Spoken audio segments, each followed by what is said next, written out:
خانم آقایان خوش آمدید به تاستین به جایرو کباب. با ما باشید با فریوی. بای.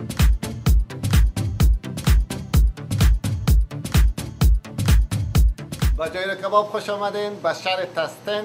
آدرس ما است 145 ردل اوینو، تاستین، کالیفرنیا 92780.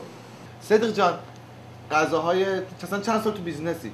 ما توی بزنس از سال 1980 که پای ما در نیویورک امریکا مانده شد.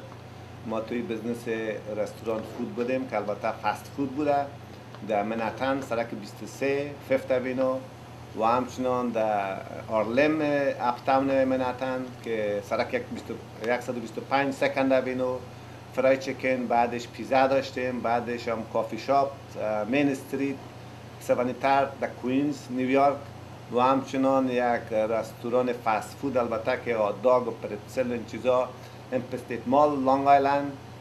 بعدش آمدیم سندیاگو و سندیاگو هم خاتون رستوران که البته رستوران ایرانی غذای ایرانی بود و اونجا ما یاد گرفتم چجوری کباب و برنجی چیزا. به نام جایرو این کباب افغان، گریک، پرژن حلال فود است. بسیار عالی.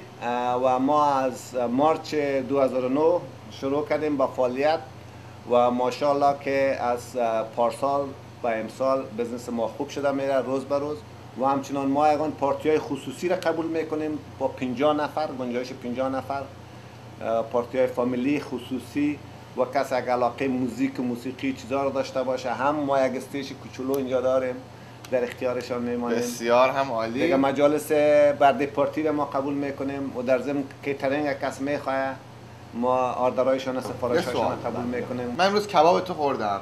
کبابت خیلی خوشمزه بود. نوش جون.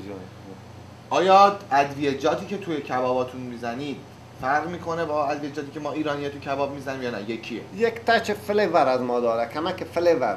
یه ذره فلیورشو بیشتر می‌کنی. فلیور. خب و چرا اینقدر قیمت غذاات گذاشتید پایین؟ و چون که اینجا ما اجاره ما چون ماشاءالله که بالا نیست، فضل خدا اجاره ما we can afford to keep the cost of the food lower به خاطر این و دیگه اوورهید ما زیاد نیست و میبینیم که اقتصاد مردم خراب است، برای مردم یک کمک شده باشه.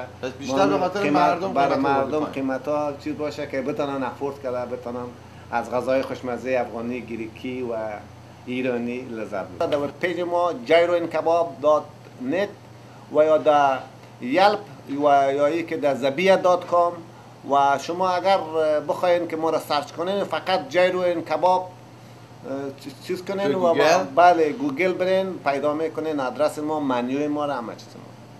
موسیقی گوش میدی؟ موسیقی با خوشبختانه که ما موسیقی ما همیشه فرایدی نایت ها اینجا دوستان میان، بعض کسایی که علاقمند موسیقی هستن اینجا میان و ما بعض وقتا بعض کنسرت هم داریم که تمام خوانندهایی که با تلویزیون استیشن چیز میامدن و میان با آریانای افغانستان که از ارواین پخش میشه، باز اونا شبای پنجشنبه یک شب ساز و آواز دارن.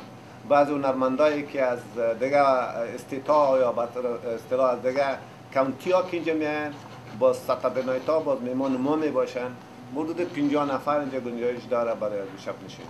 حالا اصلا قرار باشه یه دونه خواننده ایرانی رو بگی دوست داری؟ اون خواننده ایرانی کیه؟ خواننده ایرانی گوگوش خانم که حرف نداره، لیلا فروهر نازنین خیلی خواننده خوب است و همچنان ما آقای ستار مویین اینا همه خواننده خیلی خوبه. خواننده افغانی؟ خواننده افغانی دیگه زیاد همه‌ش هم علاقه‌مند هستم. خداوند مغفرت داشته باشه. بهش جایش است احمد ظاهر نازنین که راستی واقعا یک هنرمند جاودانی است و بعد از احمد ظاهر دیگه احمد ولی است، ناشناس است، ظاهر وحیدا خداوند عمر بده اینا کسایی که زنده هستن و همچنین نعیم پوپل. آقای نعیم پوپل خواننده بسیار سرحال است، خوشبختانه که در اورنج کانتی زندگی میکنه و در حدود 4 5 6 کنسرت اینجا داده. همیشه اینجا و انسان خیلی با معرفت است دیگه. شما میخواین کدام آهنگش بذاریم خیلی خوش میشه. کریسمس کجا میری؟ کریسمس همینجا هستیم. همینجا. خانم آقایان برمیگردیم با فریوی 5 در خدمت شما. سر کوی بلند فریاد کردم علی شیر خدا را یاد کردم علی شیر خدا را یاد کردم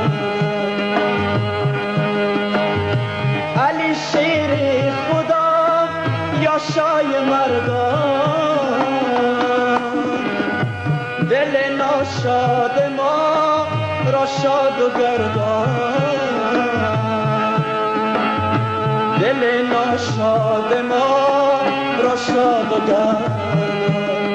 یا که بریم با مزار با چشمگی اندر مزار علی آن شای من، اندر مزار علی آن شای من.